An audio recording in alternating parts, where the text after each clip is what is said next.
El profeta Habacuc. Capítulo 3. Oración de Habacuc. Pide misericordia. Oración del profeta Habacuc sobre Sigionot. La palabra Sigionot es el plural de Sigaión y significa clamar de voz en cuello. Oh Señor, he oído tu palabra y temí. Oh Señor, aviva tu obra en medio de los tiempos. En medio de los tiempos hazla conocer. En la ira acuérdate de la misericordia. Este versículo se puede parafrasear así: Oh Jehová, he oído de tu fama y me he inclinado en reverencia para adorarte. Oh Jehová, repite tus obras de antaño durante estos años de aflicción, durante estos años de dolor. Demuestra tu poder. En ira, acuérdate de la misericordia. Dios salva al justo, los perversos condenados. Dios vendrá de Temán, y el santo desde el monte de Parán. Selah. Su gloria cubrió los cielos, y la tierra se llenó de su alabanza. La frase Dios vendrá de Temán se refiere a Sinaí. Se refiere a cuando el Señor conduce a los hijos de Israel fuera de Egipto a través de esta tierra árida. La frase y el santo desde el monte de Parán se refiere al monte Sinaí mismo, donde la ley fue dada. La palabra Selah pronuncia la totalidad de este capítulo, especialmente si se considera la última línea en el versículo 19, como un cántico o como una oda, dado por el Señor a Habacuc, y él lo recita o canta con el coro de adoración en el templo. Y el resplandor fue como la luz. Rayos brillantes salían de su mano, y allí estaba escondido su poder. Y el resplandor fue como la luz. Se refiere a la gloria de Dios, que es de tal magnitud que los meros mortales, especialmente los no convertidos, no podrían soportar. Rayos brillantes salían de su mano. La idea de rayos brillantes de gloria y poder que salen de sus manos para sanar y hacer milagros. Lucas capítulo 4, verso 4. La frase "y allí estaba escondido su poder" hace referencia a su pleno poder, escondido en su ser. Delante de su rostro iba mortandad, y a sus pies salían carbones encendidos. La idea de este versículo corresponde al juicio sobre el pecado y la rebelión. A pesar de que ha señalado tal en el pasado, todavía la demostración más grande de este juicio con respecto a la pestilencia, etc., se cumplirá en la gran tribulación venidera. Se levantó y midió la tierra, miró e hizo temblar las naciones. Los montes antiguos fueron desmenuzados, los collados antiguos se humillaron. Sus caminos son eternos. Se levantó y midió la tierra. Se refiere a medirla para el juicio, y en particular la tierra de Egipto en la liberación de los hijos de Israel. Él la medirá otra vez en la gran tribulación venidera. Apocalipsis capítulo 11, versos 1 al 2. La frase miró e hizo temblar las naciones tiene que ver con las naciones que ocupaban Israel, que fueron derrotadas por el poder de Dios cuando Josué y los ejércitos de Israel conquistaron la tierra de Canaán. Los montes antiguos fueron desmenuzados, los collados antiguos se humillaron. Se refiere a la creación que le obedece en lo absoluto, mientras el hombre no. Sus caminos son eternos, hace referencia a su inmutabilidad. Lo que Él fue ayer, Él es ahora y será por siempre. Como tal, el hombre puede confiar en su palabra, porque proclama sus caminos inmutables. He visto las tiendas de Cusán en aflicción. Las tiendas de la tierra de Madián temblaron. He visto las tiendas de Cusán en aflicción. Se refiere a Egipto, en el momento de la muerte del primogénito. La frase "las tiendas de la tierra de Madián temblaron" se refiere al país entre Egipto y Canaán. La idea es, Dios tomó medidas estrictas sobre los enemigos de su pueblo cuando los estaba liberando de la esclavitud egipcia. Así, el canto u oda de Habacuc relata las grandes victorias dadas a Israel por el Señor contra sus enemigos, o sea, los enemigos de Dios. ¿Te airaste, oh Señor, contra los ríos? ¿Contra los ríos te airaste? ¿Fue tu ira contra el mar cuando montaste en tus caballos y en tus carros de victoria? La pregunta ¿Te airaste, oh Señor, contra los ríos? Usa el plural de majestad para el gran río, el Nilo, cuando Moisés lo convirtió en sangre. El mar se refiere al Mar Rojo, cuando fue dividido y abriendo pasada para los hijos de Israel, quienes estaban saliendo de Egipto. La idea es, el Señor no estaba irado con su creación, sino con la manera en que Egipto había hecho un dios del Nilo y planeó utilizar el Mar Rojo para atrapar a los israelitas. En otras palabras, intentaba usar la creación de Dios contra Dios. Por consiguiente, Él utiliza su creación para su propósito, demostrándoles exactamente quién es Dios. La última frase habla del Señor como el líder de un ejército poderoso, que llegó con carros y caballos para defender a los israelitas y derribar a sus enemigos. Se descubrió enteramente tu arco. Los juramentos a las tribus fueron palabra segura. Selah. Surcas la tierra con ríos. Se descubrió enteramente tu arco. Se refiere a la palabra de Dios. Los juramentos a las tribus fueron la palabra segura. Se refiere a un plural de excelencia para la gran promesa, confirmada con un voto, hecho a Abraham y a las tribus, porque desde ese entonces estaban en sus lomos. Surcas la tierra con los ríos, se refiere a cuando el Señor sacó agua de la roca para satisfacer la sed de Israel. Éxodo, capítulo 17, verso 6. Te vieron y tuvieron temor los montes. Pasó la inundación de las aguas. El abismo dio su voz.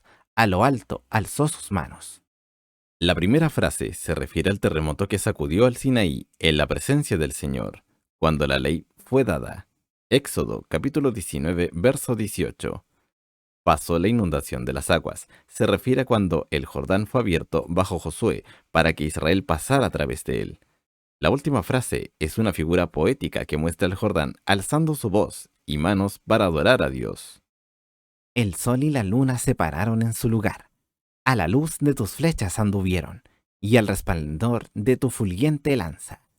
La primera frase se refiere al milagro dado a Josué cuando enfrentó a las fuerzas combinadas del enemigo en Gabaón. Allí, el sol se paró y la luna se detuvo. Josué, capítulo 10, versos 13 al 14. A la luz de tus flechas anduvieron, se refiere a cuando el Señor arrojó grandes piedras del cielo sobre el enemigo en esta gran victoria dada a Josué. Josué capítulo 10, verso 11. Con ira hollaste la tierra, con furor trillaste las naciones. La tierra habla de Canaán. Las naciones se refiere a los habitantes que la poseían, que habían de ser sacados. El Señor estaba indignado contra ellos debido a su idolatría y profundo pecado. Saliste para socorrer a tu pueblo, para socorrer a tu ungido. Traspasaste la cabeza de la casa del impío, descubriendo el cimiento hasta la roca, Selah. La primera frase se refiere al Señor como el general que dirige las actividades de Josué en la conquista de la tierra de Canaán. Para socorrer a tu ungido, pertenece a Josué e Israel, el pueblo de Dios, pero más perfectamente al Josué celestial, el Señor Jesucristo. El nombre hebreo de Jesús es Josué. Traspasaste la cabeza de la casa del impío, se refiere a los 5 reyes de los amorreos, que fueron derrotados por Josué y ejecutados. Josué capítulo 10, verso 5. Josué capítulo 10, verso 26. La última frase corresponde a Josué cuando le dice a sus capitanes que pongan sus pies sobre los cuellos de estos reyes, con lo que proclama la victoria total sobre ellos. Josué capítulo 10, verso 24. Traspasas con sus propios dardos las cabezas de sus guerreros, que como tempestad acometieron para dispersarme, cuyo escogido era como para devorar al pobre encubiertamente. La primera frase continúa con respecto a la gran victoria dada por el Señor a Josué en cuanto a la derrota de los 5 reyes, que como tempestad acometieron para dispersarme. Se refiere a la confederación de los 5 reyes determinadas a derrotar a Josué y al ejército de Israel. La última frase corresponde a los planes de los 5 reyes de destruir a Israel, mirándolos como pobres, es decir, sin armas modernas, al menos modernas para esa época. La palabra encubiertamente se trata de sus planes secretos, que por supuesto no eran secretos para Dios. Caminaste en el mar con tus caballos, sobre la mole de las grandes aguas. La primera frase se refiere a las 7 naciones de Canaán. Las palabras con tus caballos se refiere de nuevo al versículo 8, y el Señor que pelea por Josué, indudablemente rodeado al enemigo con estos caballos y carros de salvación, invisibles. Sobre la mole de las grandes aguas corresponde a la confederación del enemigo, como mencionado, y el Señor que los derrota en gran medida. A pesar de la angustia, Habacuc tiene fe. Oí, y se conmovieron mis entrañas, a la voz temblaron mis labios, podredumbre entró en mis huesos, y dentro de mí me estremecí. Si bien estaré quieto en el día de la angustia, cuando suba al pueblo el que lo invadirá con sus tropas. La primera frase trata el efecto de la totalidad de lo que le fue dado por el Señor. Como anotado en este corto libro, se estremece cuando se da cuenta de que el Señor le ha mostrado un cuadro, no solamente de Judá en la actualidad, sino también del poder mundial gentil venidero y el poder del Señor para liberar, que finalmente lo hará. Pudrición entró en mis huesos y dentro de mí me estremecí. Se refiere a los babilonios venideros y la angustia que le causarían a Judá. Si bien estaré quieto en el día de la angustia, tiene que ver con esta invasión venidera por los caldeos y su niego al Señor, que sea suficientemente lejos en el futuro que Él ya haya vivido su vida y no tener que ver con esa cosa terrible. Todo indica que su petición le fue concedida. La última frase se refiere a los caldeos, que invaden el pueblo de Dios y lo vencen. Aunque la higuera no florezca, ni en las vides haya fruto, aunque falte el producto del olivo, y los labrados no den mantenimiento, y las ovejas sean quitadas de la majada, y no haya vacas en los corrales. En efecto, el profeta le está pidiendo al Señor que le conceda su petición de que la invasión no acontezca hasta su muerte, pero sí está destinado a atestiguar la devastación de su país. Todavía se regocijará en el Señor, quien, como su fuerza, le permitirá moralmente vencer las pruebas y dolores de la época, así como un venado anda seguro sobre el borde del precipicio más profundo. Con todo, yo me alegraré en el Señor, y me gozaré en el Dios de mi salvación. Tal es el triunfo de la fe. Confía en Dios en la hora más oscura y en las pruebas más agudas. Espera la vindicación de sus acciones y mira hacia adelante con convicción de la esperanza segura del día de gloria prometido. Dios el Señor es mi fortaleza, el cual hace mis pies como de ciervas, y en mis alturas me hace andar, al jefe de los cantores, sobre mis instrumentos de cuerdas. La razón por la que el profeta podía regocijarse, independientemente de lo que acontecería en el futuro, fue porque Dios el Señor era su fortaleza. Al jefe de los cantores sobre mis instrumentos de cuerdas, sugiere que este último capítulo fue usado como una composición musical u oda para el culto de adoración en el templo. Fue adaptado para el culto público con el acompañamiento de instrumentos de cuerda. Además de la declaración mis instrumentos de cuerda, se podría inferir que Habacuc era un levita y, por lo tanto, tenía el derecho de participar en los servicios del templo. También, parte del versículo podría ser traducido, el cual hace mis pies como siervas, y en mis alturas me hace andar, para que pueda conquistar por su canto. De este modo, por fe, cantando un cántico de triunfo como Débora de antaño. Jueces, capítulo 5, versos 1 al 31.